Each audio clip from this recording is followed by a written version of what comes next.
So SP Robotics is working on creating a community, an online community of bakers, in which we teach them according to the requirements of means what all technical updates are happening in and around the world. We want to have a good tech community in which we teach from the basics of electronics till the working robots. So they go through the course where they learn about various concepts of electronics, such as what are the different kind of sensors available. Then similarly, next is the basic designing of mechanical stuff, so they know what is engineering drawing. Similarly, gear systems and all the other things.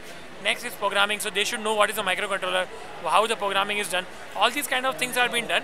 So from the programming level, when we teach them the concepts of programming, that where and all the line follower and obstacle avoider things are used, then they design the prototype by themselves. Like India's first food serving robot was done by the students who learned the advanced level. They know that okay, a line follower concept can be used in industries as well as in practical applications. So that was done by the programming level, the advanced level of the Cody robot. So they knew that concepts and then they designed their own food serving robot. So the designing helps them to do some real-time projects, such as projects for various industries or solving a problem.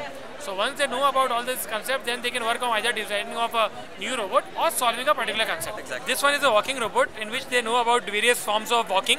They're known as gaits. So different gaits they understand. Then gesture control robot or ultrasonic based robot. All these kind of robots are being introduced to them. They know how it has to be programmed.